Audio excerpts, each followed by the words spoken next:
ओम शांति। ओम शांति। अव्यक्त मूर्त बाप दादा के मधुर महावाक्य 9 नवंबर 1972। ज्ञान सितारों का संबंध ज्ञान सूर्य और ज्ञान चंद्रमा के साथ।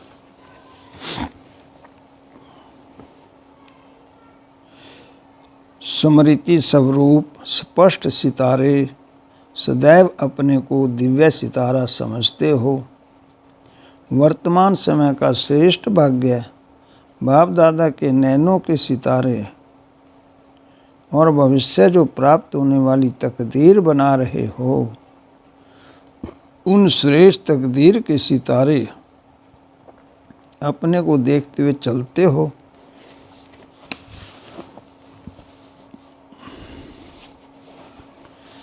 जब अपने को दिव्य सितारा नहीं समझते हो तो ये दोनों सितारे भी स्मृति में नहीं रहते। तो अपनी त्रिमूर्ति सितारा रूप को सदैव स्मृति में रखो।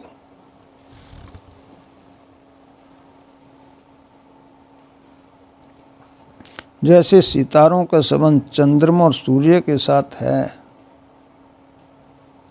गुण गुप्त रूप में सूर्य के साथ रहता है और प्रत्यक्ष रूप में चंद्रमा के साथ रहता है। आप चैतन्य सितारों का संबंध में प्रैक्टिकल रूप में किसके साथ रहा? चंद्रमा के साथ रहा ना। तो ज्ञान सूर्य तो गुप्त ही है, लेकिन साकार रूप में प्रसिद्ध रूप में तो बड़ी माँ ही के साथ संबंध रहा ना। तो अपने को सितारा समझते रहना है।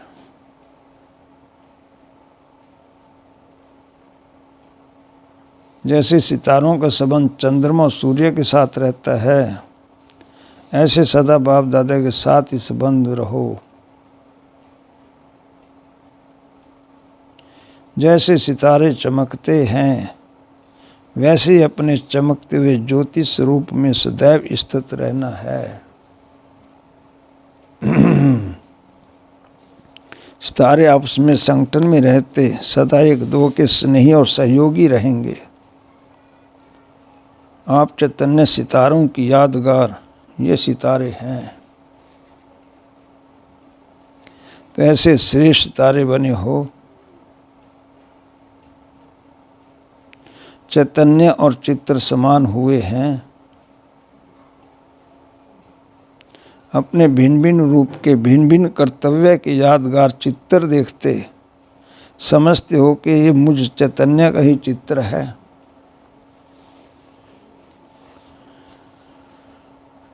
चैतन्य और चित्र में अंतर समाप्त हो गया है।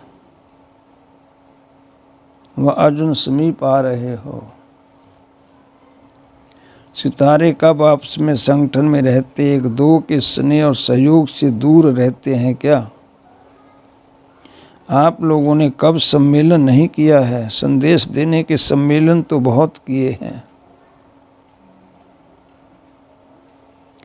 बाकी कौन सा सम्मेलन रहा हुआ है? जो अंतिम सम्मेलन है उसका उद्देश्य क्या है? सम्मेलन के पहले उद्देश्य सभी को सुनाते हो ना। तो अंतिम सम्मेलन का उद्देश्य सभी को सुनाते हो ना। तो अंतिम सम्मेलन का उद्देश्य क्या है? उसकी डेट फिक्स की है। जैसे और सम्मेलन की डेट फिक्स करते हो ना, यह फिक्स की है। वह सम्मेलन तो सभी को मिलकर करना है।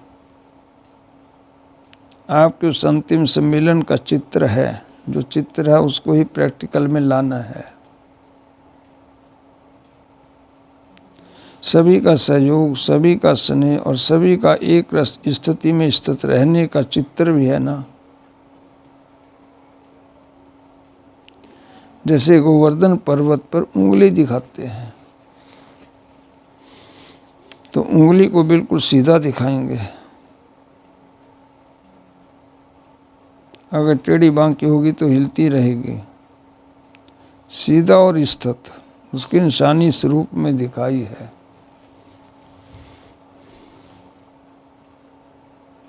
ऐसे ही अपने पुरुषार्थ को भी बिल्कुल सीधा रखना है। बीच बीच में जो टेढ़ा बंका रास्ता हो जाता है, अर्थात बुद्धि यहाँ वहाँ भटक जाती है, वह समाप्त हो एक रस स्थिति में स्थित हो जाना है। ऐसा पुरुषार्थ कर रहे हो, लेकिन अपने पुरुषार्थ से समय संतुष्ट हो।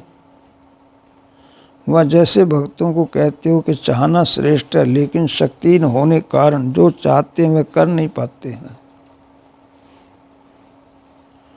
ऐसे आप भी जो चाहते हो कि ऐसे श्रेष्ठ बने, चाहना श्रेष्ठ और पुरुषार्थ कम, लक्ष्य अपने संतुष्टता के आधार से दूर दिखाई दे तो उसको क्या कहा जाएगा? महान ज्ञानी अपने को सर्वशक्तिवान की संतान कहते हो, लेकिन संतान होने के बाद भी अपने में शक्ति नहीं है। मनुष्य जो चाहे सो कर सकता है, ऐसे समझते हो ना? तो आप भी मास्टर सर्वशक्तिवान के नाते जो आप 3 वर्ष की बात सोचते हो वह अभी नहीं कर सकते हो।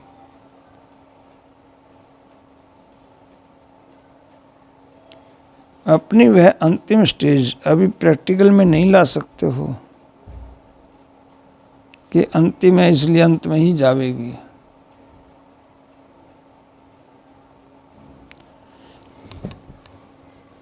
यह कब भी नहीं समझना कि अंतिम स्टेज का अर्थ यह है कि वह स्टेज अंत में ही आवेगी, लेकिन अभी से उस संपूर्ण स्टेज को जब प्रैक्टिकल में लाते जाएंगे तब अंतिम स्टेज को अंत में पा सकेंगे। अगर अभी से उस स्टेज को समीप नहीं लाते रहेंगे तो दूर ही रह जाएंगे, पा न सकेंगे।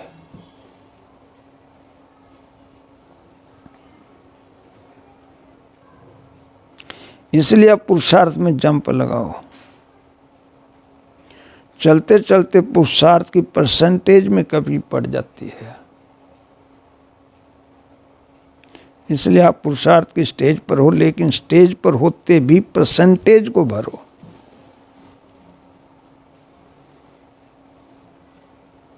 परसेंटेज में बहुत कमी है।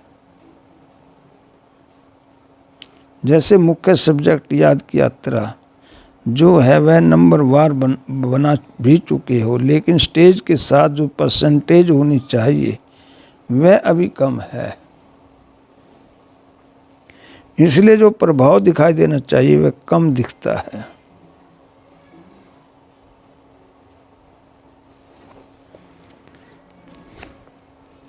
जब तक परसेंटेज नहीं बढ़ाई है तब तक प्रभाव फैल नहीं सकता है।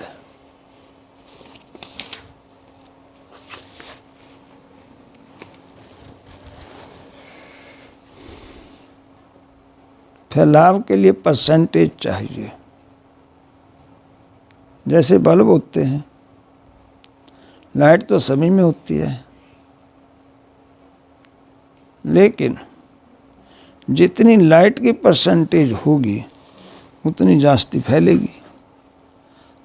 तो बल्ब बने हो, लेकिन लाइट की जो परसेंटेज होनी चाहिए वह अभी नहीं है, उसको बढ़ाओ। सुनाया था ना, एक है लाइट, दूसरी है सर्च लाइट, तीसरा है लाइट हाउस। भिन्न स्टेजेस है ना।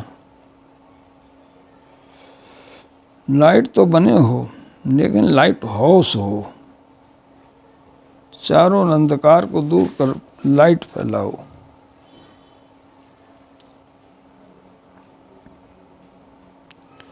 सभी को इतनी रोशनी प्राप्त कराओ। जो वे अपने आप को देख सके।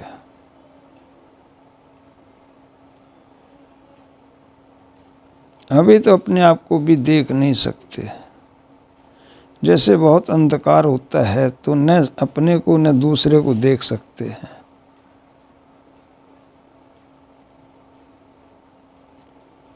तो ऐसे लाइट हाउस बनो जो सभी अपने आप को देख सकें। जैसे दर्पण के आगे जो भी होता है उसको स्वयं का साक्षात्कार होता है, ऐसे दर्पण बने हो। अगर इतने सभी दर्पण बन अपना कर्तव्य करने शुरू कर दें तो क्या चारों ओर सर्वात्मा को समय का साक्षात्कार नहीं हो जाएगा। जब किसको साक्षात्कार भी हो जाता है तो उसके मुख से जय जय का नारा जरूर निकलता है। ऐसे दर्पण तो बने हो ना। सारे दिन में कितनों को समय का साक्षात्कार कराते हो। जो सामने आता है वह साक्षात्कार कराता है। अगर दर्पण पावरफुल न हो तो रियल रूप के बजाय और ही रूप दिखाई देता है। होगा पतला, दिखाई पड़ेगा मोटा। तो ऐसे पावरफुल दर्पण बनो जो सभी को समय का साक्षात्कार करा सकें। अर्थात आप लोगों के सामने आते ही देह को भूल अपने देही रूप में स्थित हो जाएं। वास्तविक सर्विस अथवा सर्विस की सफलता का रूप ये है अच्छा। सदा सफलता मूर्त, संस्कारों के मिलन का सम्मेलन करने वाले, अपने संपूर्ण स्थिति को समीप लाने वाले दिव्य सितारों को, बाप दादा के नैनों के सितारों को, तकदीर के सितारों को जगाने वालों को याद प्यार नमस्ते। ओम शांति।